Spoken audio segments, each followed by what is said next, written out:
Most women are taught to explain, to plead, to soften their departure with words, but some women disappear with a silence so profound, it echoes louder than screams. She didn't block him, she didn't rage. She simply became air, and that, more than anything, broke him. Because when a woman vanishes in silence, it is not a performance. It is a reckoning. To the unconscious masculine, this woman becomes mythic. An echo of the enigma he chased but never integrated. Carl Jung warned us. What is not brought to consciousness returns as fate, and so she became his fate. The one who withdrew, not from weakness, but from sovereign clarity. He was not prepared for her absence. His ego, once inflated by the attention she used to pour into him, could not metabolize the vacuum she left behind. She had touched something sacred in him, then removed herself without explanation. And it shattered the illusion that he was in control. You see, most men are not afraid of being rejected. They are afraid of being forgotten. He wanted a reaction. He wanted rage. He wanted a scene he could reduce to emotional instability. But she gave him none of that. No closure, no confrontation, only the cruelest mirror of all, nothing. Because silence, when used by a woman who has done her shadow work, becomes a surgical tool. It cuts through delusion, bypasses the mind games, and returns power to its rightful place. Within, she knew this, perhaps not intellectually, but in her bones, in her breath, in the way her body finally refused to chase validation. To him, she was once the moon he could look at without ever needing to land on. But when she disappeared, he realized he had been orbiting something far more powerful than he understood. She had been the sacred mirror. The one who saw through his charm, his projection, his bravado, and when she left, he no longer had a place to cast those shadows. They returned to him, tenfold. This is what happens when a man loses a woman who has awakened her inner stillness. She does not slam doors. She does not scream down the hallway. She exits like fog lifting off the sea. Slowly, entirely, with no trace in you. If you are that woman, know this. Your silence is not emptiness. It is the presence of self-respect, because to be silent when provoked, to vanish when baited into battle, to choose peace over punishment, is a sign that you have stepped outside the wounded archetype and into your divine feminine authority. You are no longer operating from survival. You are embodying sovereignty. In the mythic language of Jung, you have integrated your shadow, not by denying rage, but by choosing to channel it inward, to transform it. You stopped asking, "Why doesn't he see me?" and started declaring, "I see myself." This is why he cannot recover. Not because you left, but because he knows, perhaps now more than ever, that you were real, and that he, in his unconscious arrogance, lost access to something sacred. There is a kind of pain that does not shout, it haunts, and that is what he feels now. Not grief for your body, grief for your essence, the energy that once listened without judgment, held without pressure, loved without condition. You had offered a taste of the eternal, and now it is gone. But do not confuse his longing with change. The ego mourns what it cannot own, and a man who is still governed by ego will call it love. But what he misses is the control, the attention, the mirror. When a woman disappears in silence, the masculine is forced to face himself, and many cannot bear that confrontation. So they project, they demonize, they rewrite the narrative. They call her cold, crazy, cruel, anything but what she truly is. Complete. And you, if you're watching this, if your silence has been mistaken for passivity, know that you are doing the most powerful thing a woman can do in a world that profits from her noise. You are being.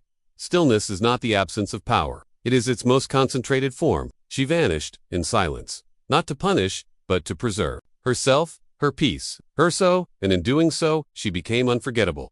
He will scroll, he will search, he will ache in the night when her name rises uninvited. He will reach for her in the bodies of other women, but they will not have her gaze, her breath, her knowing silence. Because she is not a woman you find. She is a woman you must rise to meet, and he never did. He tells himself he's fine, that he's moved on, that she was just another chapter in his long book of conquests. But late at night, when the world quiets and the mask drops, her presence returns, not as a memory, but as a mirror. One he can't avoid, because it wasn't just that she left, it was how she left, without a single word to defend herself, without begging to be understood, without giving him the drama his ego craved to validate its own importance. And in that void, he met himself, raw, exposed, unmasked. Carl Jung once said, "People will do anything, no matter how absurd, to avoid facing their own souls." And that's exactly what she forced him to do.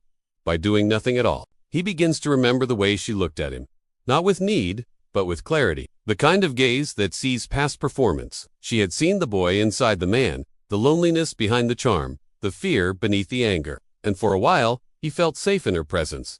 Until he realized, He couldn't control her, and that terrified him. Because when a woman owns her silence, her mystery, her emotional self-containment, she becomes untouchable, not aloof, not cold, just sovereign. She no longer needs to argue to prove her worth. She no longer attaches her identity to being chosen. She simply is. This is the danger of the awakened feminine. She doesn't punish, she disappears. And in that disappearance, she teaches. She becomes the consequence of his unconsciousness, not through revenge, but through detachment, not through bitterness, but through embodiment. He thinks, I'll find someone else. But deep down, he knows, I already had something rare, and I lost it. The feminine that walks away. What he doesn't understand is that this woman wasn't playing a game. She wasn't trying to make him chase. She wasn't testing him. She was done, not because she hated him, but because she loved herself more. And that kind of love, it's terrifying to those who only know power through possession. You see, the spiritually integrated feminine doesn't destroy men.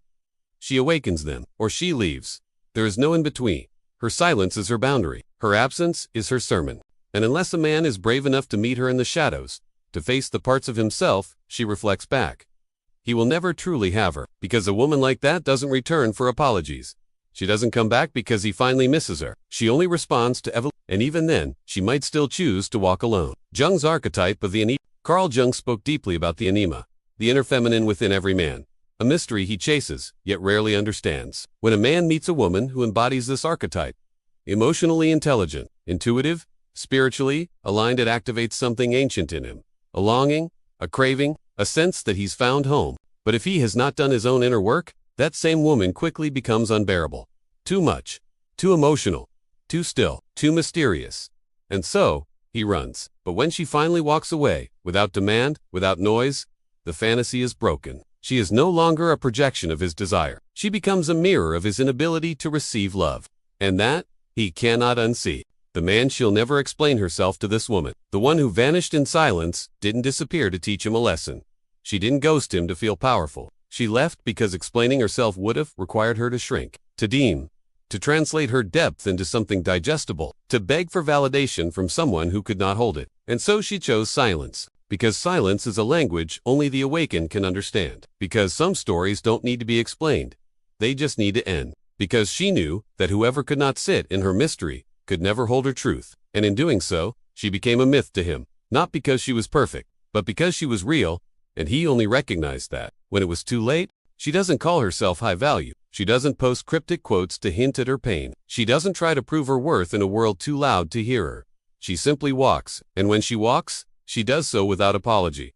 Not because she is heartless, but because she has finally grown into her wholeness. Carl Jung called this integration. When the woman stops outsourcing her self-worth to validation, when she reclaims the parts of her that were once labeled too much or not enough, when she no longer needs to be understood in order to feel real, this is what makes her dangerous. Not in the way that destroys, but in the way that awakens. Because a woman who no longer explains herself, no longer negotiates her boundaries. She does not need to be mean.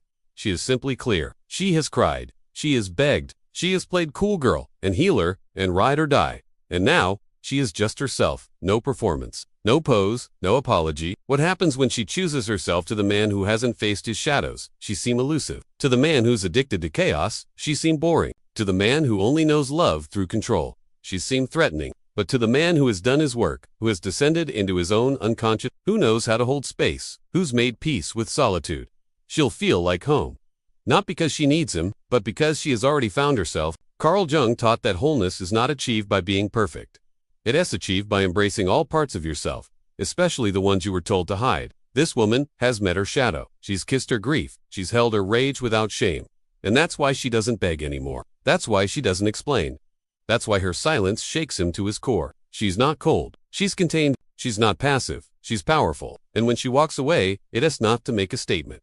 It is because she no longer needs to speak. The feminine power of not looking back. There's a certain magic in the woman who doesn't turn around. Not because she lacks love, but because she has boundaries. She doesn't stalk his page. She doesn't leave the door cracked open. She doesn't romanticize potential anymore. Because she knows love isn't proven by suffering. Attraction isn't sustained by begging. In silence, ISNTMT. It is full of everything she no longer has to carry. She used to be the woman who explained her heart to closed ears. Now she's the woman who lets the silence do the talking. She used to chase understanding. Now she chooses resonance. She used to settle for almost. Now she waits for alignment. And no, not every man will understand this. In fact, most won't. But that's the point. Her power lies not in who wants her, but in who is ready for her. Becoming the woman who walks without apology. If you're re-listening to this and wondering how to become her, the woman who doesn't teabag, doesn't chase, doesn't shrink. The answer is both simple and soul deep. Start by meeting yourself. Every fear, every unspoken desire, every wound you've tried to fix. Sit with it, witness it, integrate it. Jung called this shadow work. Not to shame you, but to make you whole. Learn the difference between being nice and being authentic. Your softness is sacred, but never confuse silence born from fear with silence born from strength. The former is suppression. The latter is sovereignty. Stop explaining your worth to those committed to misunderstanding you. You are not here to be palatable. You are here to be real. And real is messy, mysterious, magnetic. Let go with dignity. If they can't see you, don't dim the light. Don't perform the pain. Just walk, and let the silence become your signature. Honor your rhythm. Your intuition is not irrational. It is ancient. She vanished in silence. And never apologize for it. Because when a woman finally realizes she doesn't need to be understood, adored, or chosen to feel whole, she becomes untouchable. And to the man who lost her, she becomes unforgettable.